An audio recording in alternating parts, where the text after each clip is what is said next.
Melbourne, Australia. Maria Sharapova returned on Tuesday to the Australian Open, the Grand Slam tournament where she won the title in 2008, and the same tournament where she later tested positive for the banned drug meldonium. Mixed emotions would have been in order, but Sharapova looked, above all, eager as she went about the serious business of eliminating Tatjana Maria, 6-1, 6-4, in the first round in Margaret Court Arena. "I've got shivers," Sharapova, 30, said in the post-match sunshine.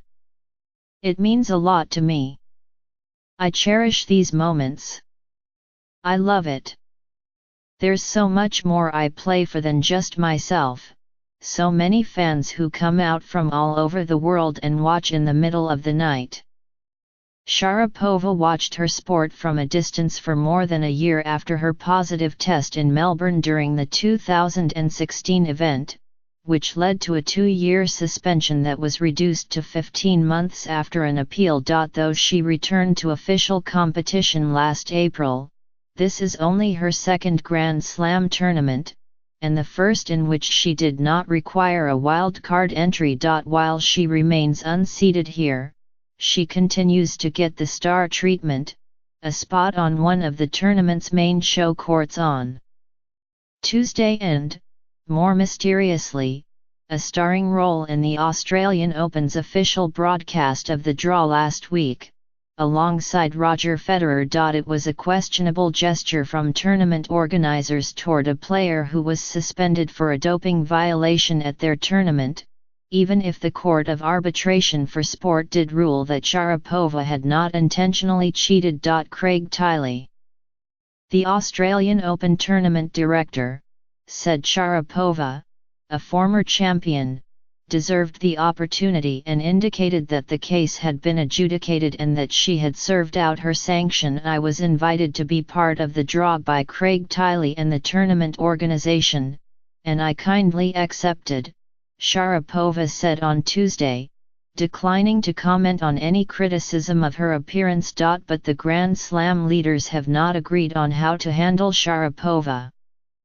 The French Tennis Federation president, Bernard Giudicelli, declined to offer her a wild card into the main draw or qualifying for last year's French Open, even though she had won 2 titles there.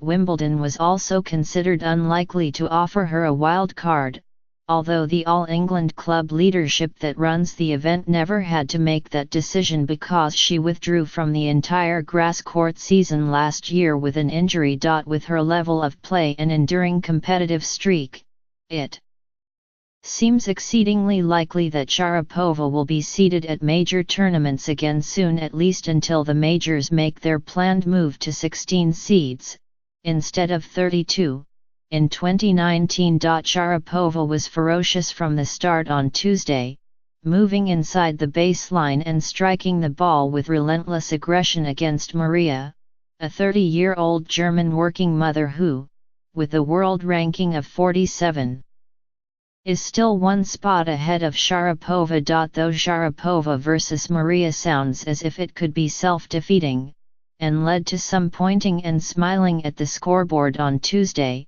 it was actually a contrast in styles: Sharapova's flat strokes against Maria's slice, Sharapova's two-handed backhand against Maria's one-hander, Sharapova's offense and swing volleys against Maria's defense, which often sent the latter scrambling into the shadows deep behind the court. Maria made Sharapova sweat, particularly in a tight second set, but the bigger challenges lie ahead.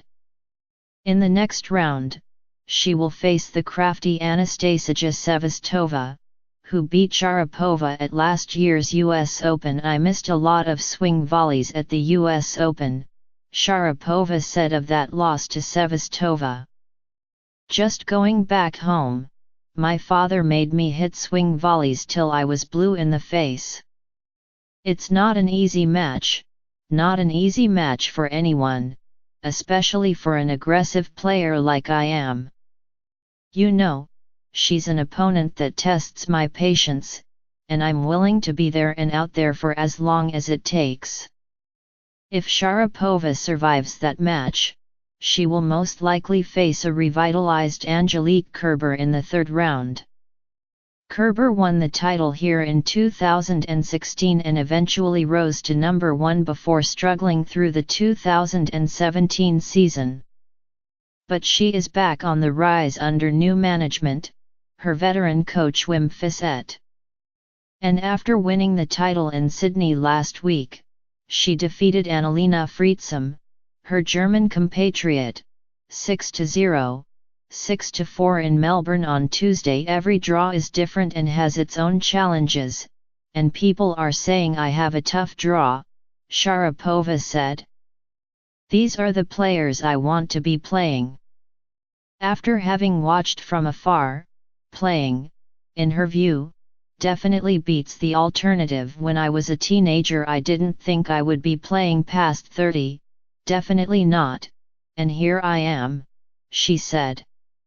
I think I might surprise myself on when I finish, and I don't know when that will be.